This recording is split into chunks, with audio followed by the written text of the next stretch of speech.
Hello everyone. After completing the first part of Season 2, Jack Reacher and the remaining special investigators are beginning to discover more answers than mysteries. With 4 times as many places as the previous season, this one is larger. Still, the enigma itself keeps revealing itself little by bit. It's a conscious decision on the part of the writers since Season 2 revolves with the mystery surrounding Reacher in addition to the murder of their former co-workers. Calvin France's funeral is referenced in the episode title, Burial, which refers to the first member of the 110th Special Investigators Unit to die. It's strange, however, that his ultimate resting place isn't in his hometown of Pittsburgh, Pennsylvania's Cemetery Lane, Southside Cemetery, or Allegheny Cemetery. After all, a fundamental aspect of his personality was his love of the Steel City. Rather, he is laid to rest in New York City, where Reacher witnesses Detective Guy Russo speaking with France's kid and presenting him with a superhero figure. The audience is alarmed by this since, in 2 of their viewings of the season's antagonist, A.M., he is shown in a very unsettling manner handing comic books to kids. But Russo has a pretty strong narrative when Reacher confronts him.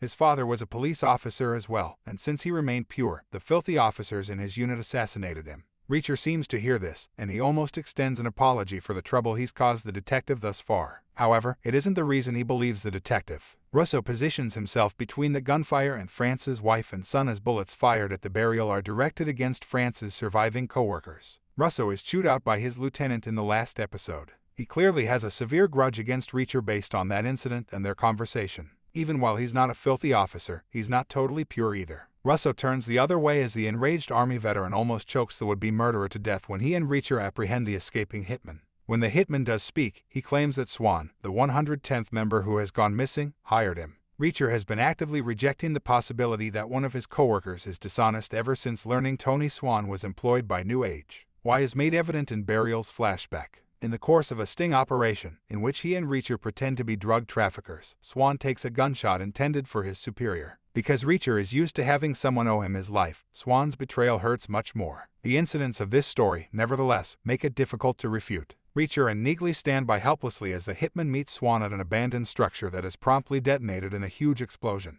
Although Reacher is not used to ambiguity, he feels uneasy about every aspect of this case. Beyond the assailants pursuing them, Reacher is uncomfortable collaborating with his 110th buddies. Although the program is in its 2nd season, Lee Child's Bad Luck and Trouble, the novel it is based on, is the 11th in the Jack Reacher series. The lone wolf methods of Jack Reacher were considerably better known to readers than to viewers. This makes it appear a little more startling and critical when his pals express bewilderment about his way of living. It also explains why Reacher's return to them has made him less effective. Seasons 1 and 2 are separated by a 2-year period of time. Reacher is no longer used to working in a team, regardless of whether he has been immersed in previous puzzles similar to what he accomplished in Margrave. Reacher is in O'Donnell's house at the start of the episode. He's packing up his family and his wife to go after Reacher threatens Stan Langston, the plot's architect, at the conclusion of a night at the symphony. It's another instance when Reacher's simple way of life contrasts with itself. Contrary to popular belief, Mrs. O'Donnell is neither furious nor particularly terrified about leaving.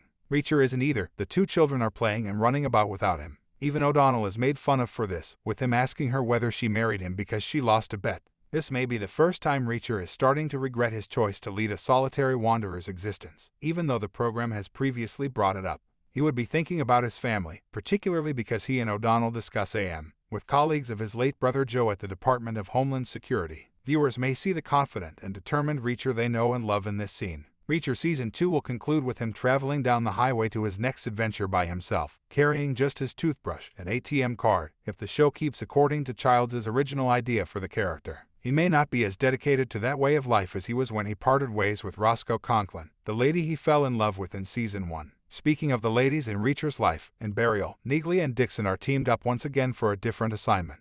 They go to the Colorado New Age plant that O'Donnell and Reacher discovered in the previous episode. The team learned about Project Little Wing, a cutting-edge anti-missile system that was modified to serve as a missile guidance system at the Denver facility. It seems that they are the ones being considered for a spin-off, if any characters from Reacher Season 2 are. It would also function. The 2 female characters are a good match and make it through the type of near-death experience that only real action movie heroes can. One other staple of the episode's action movie formula is the shooting that breaks out during France's burial at the cemetery. It's an inadvertently humorous moment, given how ridiculously blatant the assault was. Reacher is back on right now, if rejoining his former team has freaked him out. He led the attack to eliminate the gunmen after seeing them just before they opened fire and rescued Dixon. It's an entertaining moment, despite with its macabre backdrop and the additional anguish it causes France's family. especially when Russo and Reacher follow the poor guy in a vehicle, who is ultimately blown up at the conclusion of the episode. Viewers are left wishing Russo had joined the group earlier in the action. Reacher acts more like he did in Season 1 when he is around Russo, especially when it comes to the jabs he takes at the NYPD detective's car. Reacher has the potential to transform into the beloved, unstoppable force of nature that audiences have grown to adore if the danger and the characters operating behind the scenes are made clear. When Russo asks him cynically whether he wants to drive, Reacher responds with a deadpan yes. To floor the gas pedal, he grabs the wheel and kicks his leg over the center console. Apparently, he's going to turn any sorrow he may have felt over Swan's treachery or the murders of his former soldiers into the justifiable violence that brought down the Margrave counterfeiting scheme. Reacher Season 2 is nearing its conclusion, albeit there are still 3 episodes to come. Jack Reacher is a superhero even though he doesn't really have a costume or any abilities. It is fair to suppose that audiences will not be satisfied with A.M., Langston, or anybody else engaged in the Little Wing narrative. That's all part of the enjoyment of the series, much like the third act punch-out in most superhero movies. More sentimental issues, such what will happen to the special investigators who are still alive, are the source of the story's suspense. The major question is whether Swan is indeed filthy. Reacher will very likely escape unscathed since a 3rd season is planned, but Neagley, O'Donnell, and Dixon may not. Reacher's ideal targets are the family guy, his closest friend, and the love of his life. These are the ones who might push him beyond the finish line and return to his nomadic lifestyle.